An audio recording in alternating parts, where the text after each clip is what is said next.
Queridos hermanos, buenos días, que la paz de Cristo reine en sus corazones. Hoy celebramos a los santos Simón y Judas. Simón era conocido con el apodo de fanático, casi seguramente porque habría participado en las guerrillas contra los romanos. Judas, hijo de Jacob, llamado también Tadeo, en la última cena preguntó al Señor acerca de su manifestación, recibiendo esta respuesta: el que me ame observará mi palabra, y el Padre mío le amará, y vendremos a él y haremos nuestra mansión en él. Vamos nosotros a escuchar el texto del Evangelio de este día y vamos a abrir nuestro corazón al Espíritu Santo para que nos ilumine, así como llenó con su gracia a los apóstoles, nos llene también a nosotros y nos convirtamos en verdaderos discípulos de Cristo y misioneros del Evangelio. Amén. Lucas 6, del 12 al 19. Por aquellos días Jesús se retiró al monte a orar y se pasó la noche en oración con Dios. Cuando se hizo de día, llamó a sus discípulos, eligió a 12 de entre ellos y les dio el nombre de apóstoles. Eran Simón, a quien llamó Pedro, y su hermano Andrés, Santiago y Juan, Felipe y Bartolomé, Mateo y Tomás, Santiago el hijo de Alfeo y Simón llamado el fanático, Judas el hijo de Santiago y Judas Iscariote, que fue el traidor. Al bajar del monte con sus discípulos y sus apóstoles, se detuvo en un llano. Allí se encontraba mucha gente que había venido tanto de Judea y Jerusalén como de la costa de Tiro y Sidón. Habían venido a oírlo y a que los curara de sus enfermedades, y los que eran atormentados por espíritus inmundos quedaban curados. Toda la gente procuraba tocarlo, porque salía de él una fuerza que sanaba a todos. Palabra del Señor. Gloria a ti, Señor Jesús. Muy bien, queridos hermanos, hoy celebramos a los apóstoles Simón y Judas. Recuerde que había 2 Simón en el grupo de los 12, había 2 Judas en el grupo de los 12. Un Simón es Simón Pedro, el otro Simón es llamado o apodado el fanático. El otro Judas es Judas Iscariote y Judas Tadeo, que celebramos hoy.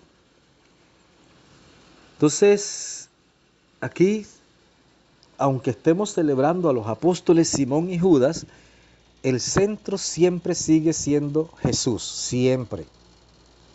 Y por eso el texto del Evangelio, aunque nos narra el llamado que Jesús o la elección de Jesús a los 12 apóstoles, sigue siendo Jesús. Fíjese que comienza diciéndonos que Jesús se pasó la noche entera en oración. Cuando baja del monte, cuando termina su oración, va a llamar a los 12 apóstoles, y la lista nos nombra a esos 12, nos presenta la lista, de los 12 apóstoles. Ahí aparece Simón, Pedro en primer lugar, y siempre en las listas aparece Pedro en primer lugar porque es el apóstol que Jesús nombra como al frente de la iglesia, el primer papa, el primer responsable de la iglesia, aunque muchos se empeñen en negarlo.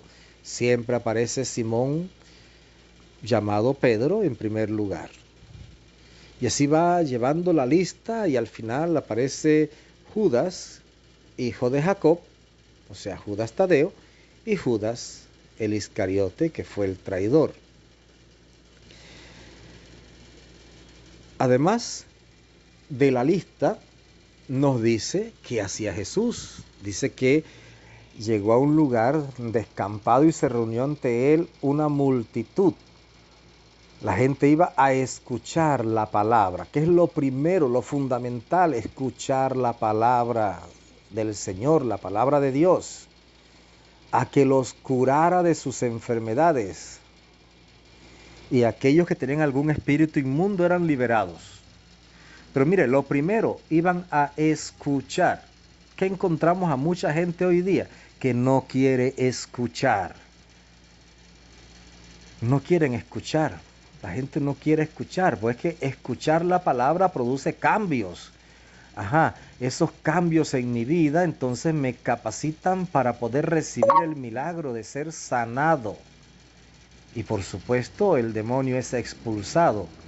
Pero yo tengo que escuchar la palabra de Dios primero. Y fíjese que los apóstoles eso lo entendieron muy bien. Después de Pentecostés lo que hacen es lanzarse a predicar la palabra. Jesús les había enviado, vayan por todo el mundo y anuncien la buena noticia. Entonces ellos van a predicar la palabra de Dios por todos lados. A eso van a consagrar su vida, a eso se van a dedicar y a eso tenemos que dedicarnos nosotros también, sin acomodar la palabra para caerle bien a la gente, de ninguna manera. La palabra de Dios hay que predicarla como es, como está. En un lenguaje sencillo sí, pero así como es. No podemos quitarle la fuerza a la palabra de Dios solo para quedar bien con la gente y caerle bien a la gente, ¿no? Los apóstoles, en su mayoría, fueron martirizados. Y San Judas Tadeo fue decapitado. Por eso en la mayor parte de las imágenes de San Judas Tadeo aparece con un hacha, porque fue decapitado. ¿Y por qué fue decapitado? Por estar anunciando la buena noticia, por estar predicando en nombre de Jesucristo. Esa es la misión de cada uno de nosotros, la tuya, la mía, la de todos. Predicar en nombre de Jesús. Querido hermano, que el Señor te bendiga abundantemente, que la Virgen Santísima te acompañe y que tengas un maravilloso día.